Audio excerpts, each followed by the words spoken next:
అందరికీ నమస్కారం. తెలుగు వాయిస్ ఛానల్కి స్వాగతం. ఈరోజుటి మన కథ చెల్లని వీలునామా. వీలునామా రాశాక భద్రత ఏది? కుండలో నీళ్లు అయిపోయాయి హరీష్. తాగడానికి వచ్చాను. అలాగే ఆ చిన్ని గుడిసెలో ఊపిరి ఆడడం లేదు. కాస్త బయటికి వచ్చి ఊపిరి పీల్చుకుందామని. తల్లి మాట పూర్తి అవ్వకముందే హరీష్ ఇలా అన్నాడు. అమ్మా అమ్మా, ఎన్నిసార్లు చెప్పాను నీ గుడిసె నుండి బయటికి రావద్దని. ఏం కొంప మునిగిందని బయటికి వచ్చావు? నీ గుడిసెలో గంట పెట్టాను కదా. ఏదన్నా అవసరమైతే నన్ను ఆ గంట శబ్దంతో పిలవమని చెప్పానా లేదా? స్నేహ బజారు నుండి వచ్చే టైం అవుతూనే ఉంది. నిన్ను ఇక్కడ చూసిందంటే పెద్ద గొడవే జరుగుతుంది అని తల్లి మనకట్టును పట్టుకొని గుడిసెలోకి తీసుకెళ్లాడు. పాపం జానకీదేవి మళ్ళీ ఆ గుడిసెలోకే చేరింది. కొడుకు చేసిన పనికి జానకీదేవి కళ్ళల్లోంచి కన్నీళ్లు కారుతున్నాయి.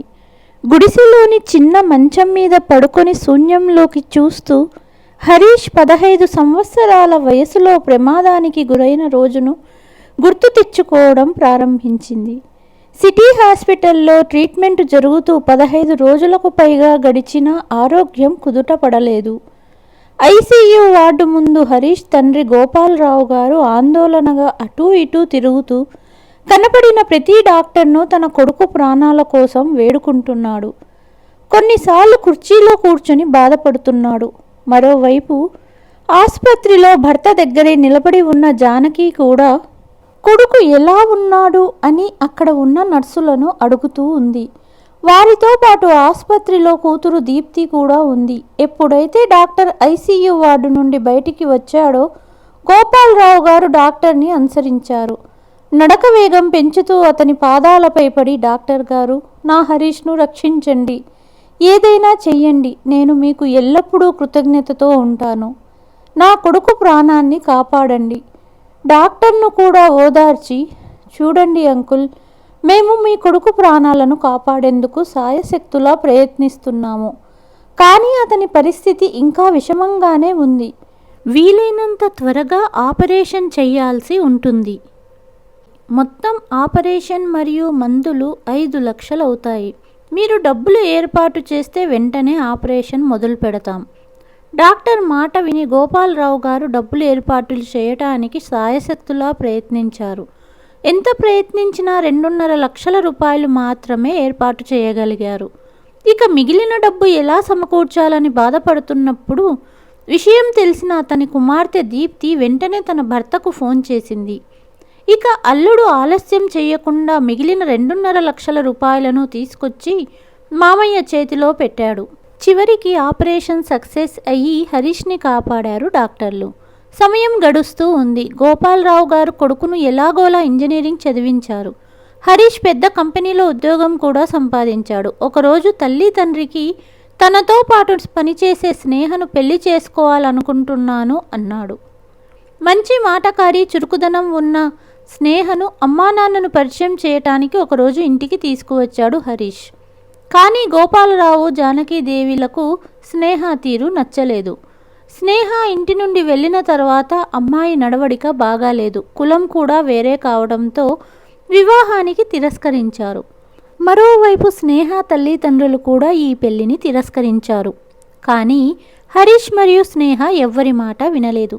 చివరికి ఇద్దరూ పెళ్లి చేసుకున్నారు. ఇక తప్పక ఇద్దరిని ఆహ్వానించారు హరీష్ తల్లి తండ్రి. రోజులు గడుస్తుండగా అత్తామామలతో కలిసి ఉండడం ఇష్టం లేని స్నేహ రోజు ఇంట్లో గొడవ పడేది. కొడుకును దూరం చేసుకోవటం ఇష్టం లేని జానకీదేవి, గోపాలరావు గారు ఏమీ అనేవారు కాదు. ఒకరోజు వాళ్ళు భయపడిందే జరిగింది. వాళ్ళ కోడలు స్నేహ అనవసర గొడవ పెట్టుకొని ఇంటి నుంచి వెళ్ళిపోయింది. భర్తతో అద్దె ఇంట్లో నివసించడం ప్రారంభించింది. స్నేహ అంటే అమితమైన ప్రేమ ఉన్న హరీష్ కూడా అమ్మా నాన్నలదే తప్పు అన్నట్టుగా మాట్లాడాడు. దీని తర్వాత హరీష్ తన తల్లిదండ్రులను కలవడానికి కూడా రాలేదు. తల్లి మరియు తండ్రి చాలాసార్లు మాట్లాడడానికి ఫోన్ చేశారు. కానీ హరీష్ ఎప్పుడూ వారికి సమాధానం ఇచ్చేవాడు కాదు. ఒక్కొక్కసారి తీవ్రంగా కోప్పడేవాడు. అల్లారుముద్దుగా పెంచుకున్న కొడుకు దూరం కావటంతో ఆ తండ్రి తీవ్ర మనస్తాపానికి లోనయ్యాడు. ఎప్పుడూ మౌనంగా ఉండడం, కుటుంబంలో శుభకార్యాలకు జరిగినా వెళ్ళేవాడు కాదు. జానకీదేవి మరియు గోపాలరావు మాత్రమే ఇంట్లో ఉండేవారు. ఒకరోజు అకస్మాత్తుగా ఛాతీలో నొప్పి రావడంతో కింద పడిపోయాడు గోపాలరావు. ఏం చేయాలో అర్థం కాక జానకీదేవి పొరుగున ఉండే ఆడపడుచుకి ఫోన్ చేసింది. ఇద్దరూ ఎలాగోలా అతన్ని పట్టుకొని లేపి మంచం మీద పడుకోబెట్టారు. డాక్టర్ని పిలిచి పరీక్షలు చేయించగా డాక్టర్ గోపాలరావు గారికి గుండెపోటు వచ్చిందని చెప్పారు. ఆ తర్వాత జానకీదేవి చాలాసార్లు కొడుకుకి ఫోన్ చేసినా కొడుకు ఫోన్ లిఫ్ట్ చేయలేదు. కానీ అతని కుమార్తె దీప్తికి తన తండ్రి పరిస్థితి గురించి తెలియగానే ఆమె సమయం వృధా చెయ్యకుండా తన భర్తతో తండ్రిని చూడడానికి వచ్చింది. ఆమె వచ్చిన వెంటనే ఆమె తన తండ్రిని కౌగలించుకుని, నాన్నగారు, మీరు ఏమాత్రం ఆలస్యం చెయ్యకండి, మాతో పాటు రండి, మీకు మంచి వైద్యం అవసరం అన్నది. మంచి ఆసుపత్రిలో ట్రీట్మెంట్ ఇప్పిస్తామన్నది. కానీ చాలా ఏళ్ల క్రితం కూతురు అల్లుడు చేసిన ఉపకారానికి ఇక వారి నుంచి ఎలాంటి సాయం తీసుకోదలుచుకోలేదు గోపాలరావు గారు. కూతురి కన్నీళ్లను తుడుస్తూ, దీప్తి, నేను ఏ ఆసుపత్రికి వెళ్ళనవసరం లేదు, ఇప్పుడు నేను త్వరగా కోలుకుంటాను, నా దీప్తి వచ్చేసింది కదా అన్నాడు. అల్లుడు కూడా తమతో రమ్మన్నాడు. కానీ గోపాలరావు గారు తిరస్కరించారు. తండ్రి పరిస్థితి మెరుగుపడడానికి, అతనికి సమయానికి మందులు మరియు ఆహారం ఇవ్వడానికి దీప్తి పగలు రాత్రి తండ్రిని కాచు కూర్చునేది. దీప్తి తరచుగా తండ్రి పాదాలను నొక్కేది. గోపాలరావు గారు తనని ఇదంతా చెయ్యకుండా ఆపినప్పుడల్లా, నాన్న, మమ్మల్ని ఎంత కష్టపడి పెంచారో నాకు తెలుసు, ఆ రుణం తీర్చుకునే సమయం వచ్చింది అని చెప్పేది. నన్ను ఆపవద్దు నాన్న అనేది. ఒకరోజు ఉదయం, నాన్న, నేను బయలుదేరుతున్నాను, ఇంటి దగ్గర కొన్ని పనులు ఉన్నాయి, చూసుకుని వారం తర్వాత మళ్ళీ వస్తాను, అప్పటిదాకా జాగ్రత్తగా ఉండండి అని తండ్రి పాదాలకు నమస్కరించింది. గోపాలరావు గారు తన చెయ్యి పైకెత్తి కూతుర్ను ఆశీర్వదించడానికి ప్రయత్నిస్తున్నాడు. కానీ అకస్మాత్తుగా తన చెయ్యి పడిపోయింది. ఈ దృశ్యాన్ని చూసిన జానకీదేవికి చెమటలు పట్టాయి. దీప్తి వెంటనే తండ్రి పల్స్ చెక్ చేసింది. వెంటనే డాక్టర్కు ఫోన్ చేసి పిలిచింది. మళ్ళీ ఇంకోసారి పల్స్ చెక్ చేసి భావోద్వేగానికి లోనయ్యింది. కాసేపటికి ఇంటికి చేరుకున్న డాక్టర్ గోపాలరావు తుదిశ్వాస వదిలారని నిర్ధారించారు. దీప్తి తన తండ్రి మృతదేహంపై తల ఉంచి బిగ్గరగా ఏడవడం ప్రారంభించింది. గోపాలరావు గారు తన కొడుకును బ్రతికుండగానే కలవాలని, మనుమళ్లను ఒకసారి చూడాలని తహతహలాడారు. కానీ ఇన్ని సంవత్సరాలలో ఆ కొడుకు ఒక్కసారి కూడా తల్లి తండ్రి వద్దకు రాలేదు. తన తండ్రి స్వర్గస్థుడయ్యాడని తెలిసి కుటుంబంతో హాజరయ్యాడు. కానీ అతని ముఖంలో ఎటువంటి బాధ కనిపించలేదు.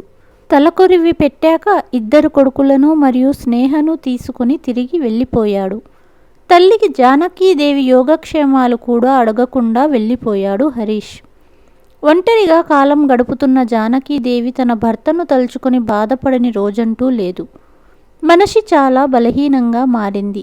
భర్త పింఛను తన జీవనోపాధికి, వైద్యానికి సరిపోయేవి. వరండాలో ఒంటరిగా పడుకునేది. రోజులో ఓపిక ఉంటే 2 పూటలా భోజనం వండుకునేది, లేదా తినకుండానే నిద్రపోయేది. అయితే దీప్తి తన తల్లి యోగక్షేమాలు తెలుసుకోవడానికి తరచుగా వచ్చేది మరియు కొన్ని రోజులు తన తల్లితో ఉండేది. తరచూ తల్లిని చూసుకోవటానికి వస్తున్న అక్క, తల్లి బంగారు నగలు, తల్లి వద్ద ఉన్న నగదు తను తీసుకుంటుందనే భయంతో తన భార్యా పిల్లలతో కలిసి తన తల్లి ఇంటికి వచ్చాడు హరీష్. నాన్నగారు ఇప్పుడు లేరు, అమ్మను ఒంటరిగా చూడలేకపోతున్నాను, ఇక మేము అమ్మతో కలిసి ఇక్కడే ఉంటాం అని అన్నాడు. ఇది నిజమని భావించిన జానకీదేవి తన కొడుకుకు ఆలస్యంగానైనా బుద్ధి వచ్చినందుకు తన మనసులో దేవుడికి కృతజ్ఞతలు చెప్పుకుంది.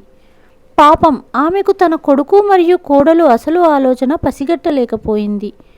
కొద్ది రోజుల్లోనే ఆమె కోడలు స్నేహ ఇంటిని మొత్తం తన ఆధీనంలోకి తీసుకుని అమ్మను మరియు అమ్మ సామాన్లను ఇంటి వెనక భాగంలో ఆనుకొని ఉన్న చిన్న గుడిసెలోకి మార్చింది. ఈ విషయం తెలిసిన దీప్తి అభ్యంతరం వ్యక్తం చేయడంతో హరీష్ మరియు స్నేహ పుట్టింట్లో అవసరానికి మించి జోక్యం చేసుకోవద్దు అని గొడవపడ్డారు. ఆమెపై నిందలు మోపారు మరియు అసలు ఈ ఇంట్లో ఉండవలసిన అవసరం ఏమిటి అని అవమానకరంగా మాట్లాడి ఆమెను ఈ ఇంటి నుండి వెళ్ళగొట్టారు. జానకీదేవి కూడా తన కొడుకు మరియు కోడలను ఎదిరించే పరిస్థితిలో లేదు.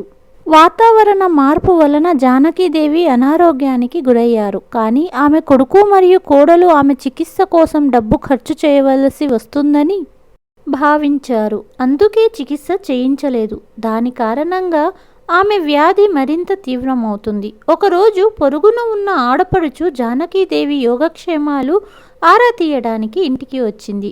జానకి గారి ఇలాంటి పరిస్థితుల్లో చూసిన ఆవిడ ఆశ్చర్యపోయింది.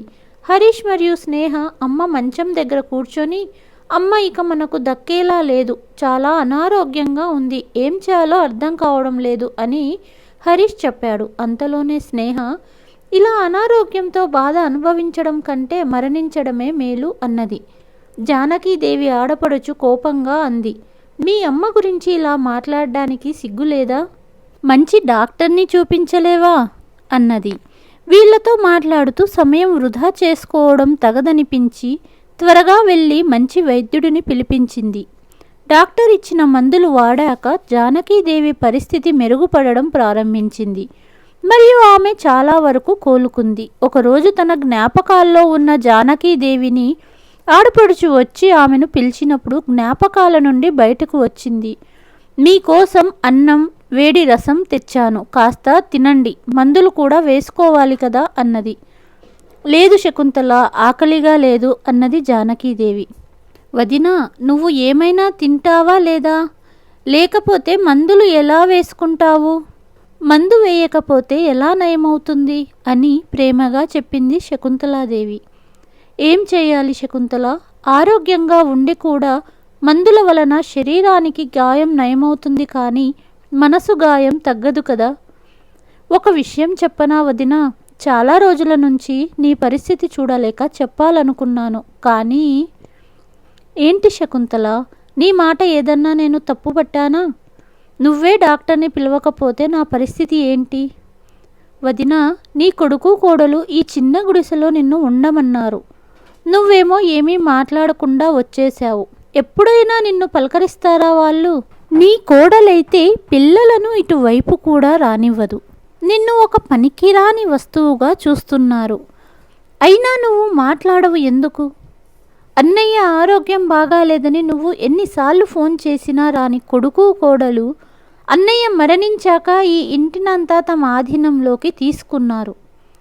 ఈ మాట విన్న జానకీదేవి, అసలు విషయం ఏమిటంటే మీ అన్నయ్య మరియు నేను కలిసి రాసిన వీలునామాలో ఈ ఇల్లు హరీష్ పేరున రాశాము. అందుకే హరీష్ మొన్న దీప్తిని ఇంటి నుండి వెళ్ళగొట్టినప్పుడు ఏమీ చేయలేకపోయాను.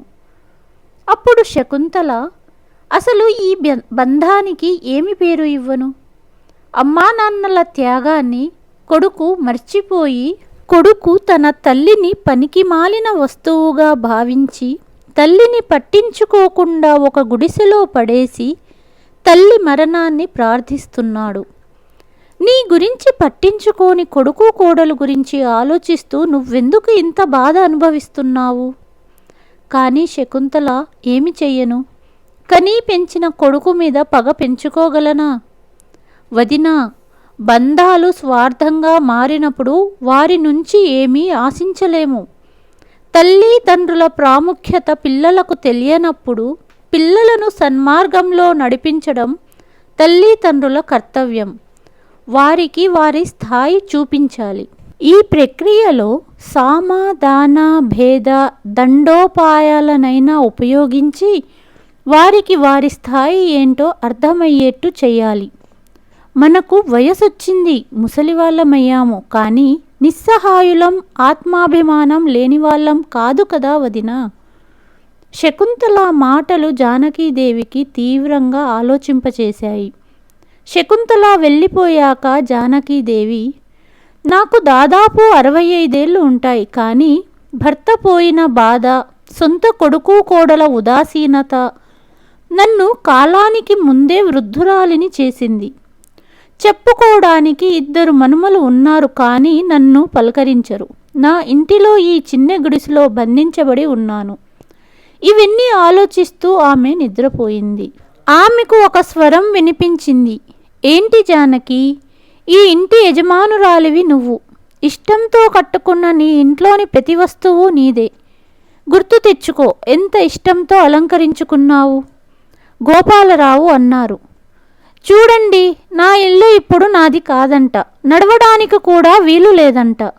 కొడుకు కూడా నన్ను పట్టించుకోడు. పర్వాలేదు జానకి, నిన్ను ఎవ్వరూ పట్టించుకోనప్పుడు అతనికి నీ ప్రాముఖ్యత ఏంటి అనేది చూయించు. నీ జీవితాన్ని అలా వృధా చేసుకోకు.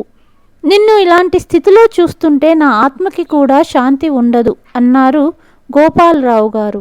ఇంతలో జానకీదేవి నిద్రలేచి ఒక్కసారిగా చుట్టూ చూడడం మొదలుపెట్టింది. కానీ అక్కడ ఎవ్వరూ లేరు. అది కళ అని ఆమె గ్రహించింది. కానీ ఆ తరువాత జానకీదేవిలో మార్పు వచ్చింది. ఇప్పుడు సమయానికి ఆహారం తినడం, మందులు వేసుకోవడం ప్రారంభించి కొద్ది రోజుల్లోనే కోలుకుంది.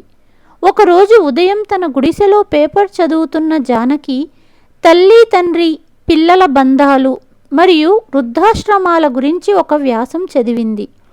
అందులోని ఒక విషయం ఆమెకు ఆసక్తి కలిగించి దాని గురించి ఆలోచించడం మొదలుపెట్టింది. తర్వాత తన వద్ద ఉన్న ఫోన్లో 3-4 రోజులు క్షుణ్ణంగా దాని గురించి తెలుసుకుంది. తరువాతి ఆదివారం రోజు జానకీదేవి తన గదిలోంచి బయటికి వచ్చి హాల్లో కూర్చుంది. ఆమెను చూడగానే కొడుకు హరీష్ వెంటనే, అమ్మా, ఎందుకు బయటికి వచ్చావు? ఏదైనా కావాలంటే నన్ను గంట శబ్దంతో పిలవమన్నాను కదా.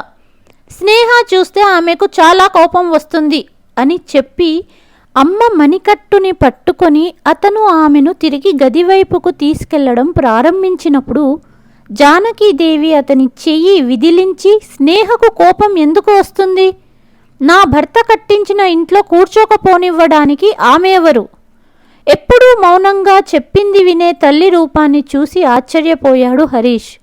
జానకీదేవి గారు గట్టి గొంతుతో మాట్లాడుతుండగా లోపల నుంచి స్నేహ గొంతు వినిపించింది. ఈ సమయంలో టీవీ ఎవరు ఆన్ చేశారు? ఈ సమయంలో టీవీ ఆన్ చేసింది ఈ ఇంటి యజమానురాలు. జానకీదేవి గొంతు విని స్నేహ కోపంతో బయటికి వచ్చింది. అత్తయ్య, మీరేంటి ఇక్కడికి వచ్చారు? ఇక్కడ కూర్చోవడానికి ఎంత ధైర్యం? కాసేపట్లో నా కిట్టి పార్టీ స్నేహితులు వస్తున్నారు. మీరు నిశ్శబ్దంగా మీ గదిలోకి వెళ్ళండి. ఖచ్చితంగా వెళ్ళను. ఈరోజు నాకు టీవీ చూడాలని అనిపిస్తుంది కాబట్టి ఈరోజు టీవీ మొత్తం ఆన్లో ఉంటుంది. నువ్వు నీ స్నేహితులను రావద్దని చెప్పు. ఇలా చెబుతూ జానకీదేవి సోఫా మీద కూర్చుంది. మీ అమ్మ చెప్పింది వింటున్నారుగా? స్నేహ కోపంగా భర్త వైపు చూస్తూ అంది. అప్పుడు హరీష్, అమ్మా, నువ్వు నీ గదికి వెళ్ళు. ఇక్కడ కిట్టి పార్టీ ఉందని స్నేహ చెప్పింది కదా, నీకు వినపడలేదా అని గట్టిగా అన్నాడు. చూడు హరీష్, నువ్వు నీ భార్యకు బానిస అయ్యి తల్లి, తండ్రి అనే బంధాలనే మర్చిపోయావు. జానకి గారు మాట్లాడుతుండగా డోర్ బెల్లు మోగింది. స్నేహ తలుపు తెరిచింది. లాయర్ మరియు పోలీస్ ఎదురుగా నిలబడి ఉన్నారు. లాయర్ గారు, మీరేంటి ఇక్కడ? నేనే పిలిచాను, జానకీదేవి అన్నది. అక్కడ నిలబడి ఉన్న మనుమలను లోపలికి వెళ్ళమని చెప్పింది. ఇద్దరూ స్నేహ వైపు చూడగా స్నేహ కూడా వెళ్ళమన్నట్టు సైగ చేసింది. ఇద్దరు మనుమలు లోపలికి వెళ్ళిపోయారు. మీ నాన్నగారు రాసిన వీలునామా గురించి మాట్లాడడానికి పిలిచాను. ఎందుకమ్మా? దాంట్లో మాట్లాడడానికి ఏముంది? మీ ఒక్కగానొక్క కొడుకు కాబట్టి వీటన్నింటిపై నాకు హక్కు ఉంది. నాన్నగారు కూడా వీలునామాలో అదే రాశారు కదా, హరీష్ అన్నాడు.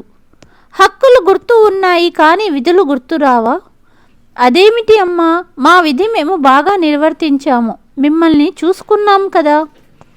జానకీదేవి మౌనంగా ఉండలేకపోయింది.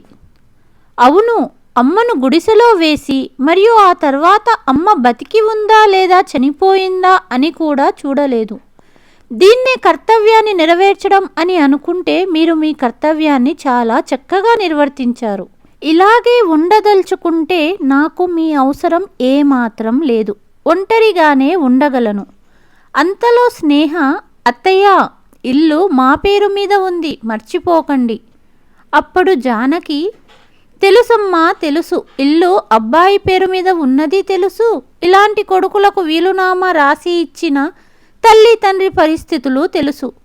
ఇలాంటి కొడుకులకు బుద్ధి నేర్పించడం తప్పు కాదని ఆలోచన నా భర్త నాకు కలిగించాడు. దైవం కూడా సహకరించి కొన్ని విషయాలు తెలుసుకున్నాను. దాని గురించి లాయర్ గారితో చర్చించి ఈరోజు రమ్మన్నాను. హరీష్ మరియు స్నేహ ఒకరి ముఖాలు ఒకరు చూసుకున్నారు. జానకీదేవి మళ్ళీ చెప్పడం ప్రారంభించింది. The maintenance and welfare of parents and senior citizens act, తల్లిదండ్రులు మరియు వయోవృద్ధుల సంరక్షణ చట్టం ప్రకారం తల్లిదండ్రులు పిల్లలకు వీలునామా రాసి ఇచ్చిన తరువాత ఆ పిల్లలు తల్లి తండ్రి సంరక్షణ చెయ్యకుంటే ఆ వీలునామా చెల్లదని చట్టం చెబుతుంది. దీని గురించి నేను పూర్తిగా తెలుసుకున్నాను. లాయర్ గారితో చర్చించాను. ఆ చట్టాన్ని ఉపయోగించి నా ఇంటిని నేను స్వాధీనం చేసుకోబోతున్నాను. మిగతా విషయాలు లాయర్ గారు చెప్తారు. అప్పుడు హరీష్ కోపంగా, అలా ఎలా అవుతుంది?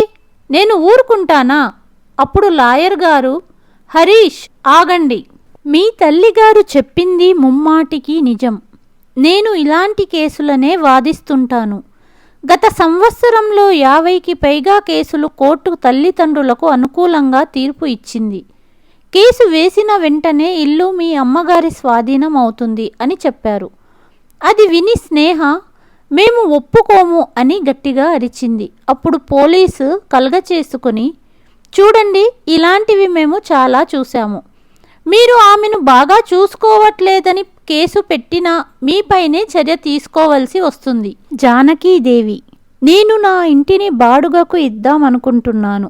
నేను నా కోసం ఒక గదిని ఉంచుకుంటాను మరియు మిగిలిన ఇంటిని అద్దెకు ఇస్తాను. మీరు మీ సామానులను ఆ గుడిసెలో పెట్టుకోండి. తద్వారా నేను నా ఖర్చులను చూసుకోగలను మరియు మీకు కూడా భారం అవ్వను. ఇంకా చెప్పడం పూర్తి కాకముందే హరీష్ మరియు స్నేహ ఇద్దరూ వెంటనే వచ్చి అమ్మ పాదాల వద్ద కూర్చుని, నువ్వు ఇలా అనకు అమ్మా, మేము ఎక్కడికి వెళ్ళాలి? అంతేకాక ఇల్లు నా పేరు మీద ఉందని ఈ ఇంటిని మార్ట్గేజ్ చేసి 50 లక్షల లోన్ తీసుకోవాలనుకుంటున్నాను. దానికోసం ఫ్లాట్ కోసం 8 లక్షలు అడ్వాన్స్ కూడా ఇచ్చాను. ఇప్పుడు ఆ అడ్వాన్స్ కూడా పోతుంది. ఇంతేకాక నాకు కారు లోన్ కూడా ఉంది. ఉద్యోగరీత్యా నన్ను స్నేహను కలవడానికి ఎవరన్నా వస్తూనే ఉంటారు. వారు ఆ గుడిసెలో మమ్మల్ని చూశారంటే మమ్మల్ని ఎలా గౌరవిస్తారు? మాతో పాటు నీ 2 మనుమళ్ళు ఉన్నారు. మేము 4 ఆ చిన్ని గుడిసెలో ఎలా ఉండగలం? వాహ్, నేను అక్కడ ఉన్నప్పుడు ఎలాంటి సమస్య లేదు. మీ వరకు వస్తే ఉండలేరా? మరియు మీరు నా దగ్గరకు రానివ్వని మనుమళ్ళ గురించి నేను ఎందుకు ఆలోచించాలి? ఈ ఇల్లు నేను అద్దెకు ఇస్తాను. నా మరణానంతరం మాకు అడుగడుగునా అండగా నిలిచిన నా కూతురు అల్లుడుకు మాత్రమే ఈ ఇంటిపై హక్కు కలిగి ఉంటారు. నీకు బంధాల విలువ తెలియక నీకు జీవితాన్ని దానం చేసిన అక్కతో కూడా బంధం తెంచుకున్నావు. కొన్నేళ్ల క్రితం నీకు యాక్సిడెంట్ అయినప్పుడు నీ వైద్యానికి లక్షల రూపాయలు కావలసి వచ్చినప్పుడు నీ అక్క బావగారు ఆ డబ్బు మీ నాన్నకి అప్పగించారు. చివరి క్షణాల్లో మీ నాన్న నిన్ను కలవాలని తహతహలాడాడు. మనుమల మొహం చూడాలని తహతహలాడారు. కానీ నువ్వు చివరి చూపు కూడా దక్కనివ్వలేదు. అయినా నీలాంటి వాడితో మాట్లాడితేనే తప్పు. సరే, అయితే నేను ఇంతకు ముందు ఉన్న నా పెద్ద గదిలోనే ఉంటాను మరియు మిగిలిన 2 గదులు మీరు తీసుకోవచ్చు. కానీ ఇప్పుడు పై అంతస్తు అద్దెకు ఇస్తాను, ఎందుకంటే నాకు డబ్బు కావాలి. ఇప్పుడు నేను నీ ముందు చెయ్యి చాచను. ఉన్న 2 గదులు మీకు ఒకటి, మీ పిల్లలకు ఒకటి. మీకు కావాలంటే ఆ గుడిసె వాడుకోండి. ఇంకొక చాలా ముఖ్యమైన విషయం, నా కూతురు ఎప్పుడు కావాలంటే అప్పుడు వచ్చి నా ఇంట్లోనే ఉంటుంది. ఎన్ని రోజులు కావాలంటే అన్ని రోజులు ఉంటుంది. అంతలో హరీష్, అమ్మా నన్ను క్షమించు. నాన్నగారు పోయాక నీ బాధ్యత, అక్క బాధ్యత తీసుకోవలసిన నేను దారుణంగా ప్రవర్తించాను. నిన్ను గుడిసెలో వేశాను. తోబుట్టువును ఇంటి నుంచి వెళ్ళగొట్టాను. ఎంత పెద్ద తప్పు చేశాను. అదేంటి మీరేదో ఘోరాలు చేసినట్టు ఆవిడను ప్రాధేయపడుతున్నారు అన్నది స్నేహ. నోర్ముయ్ అని హరీష్ స్నేహ చెంప పగలగొట్టాడు. అసలు దీనికంతటికీ నువ్వే కారణం. స్నేహ ఇంకేమీ మాట్లాడే ధైర్యం చెయ్యలేదు. ఆమె తన స్నేహితులకు ఫోన్ చేసి కిట్టి పార్టీ కార్యక్రమాన్ని రద్దు చేసింది. కొన్ని రోజులలో జానకీదేవి పై అంతస్తును అద్దెకు ఇచ్చేసింది. అలా జానకీదేవి తన పోరాటం తనే చేసి తన జీవనం సుగమం చేసుకుంది. ఈ కథ కనుక మీకు నచ్చినట్లయితే please like, share and subscribe to Telugu voice. మరి ఒక కథతో మళ్ళీ మీ ముందుకు వస్తాను. అంతవరకు సెలవు. ధన్యవాదములు.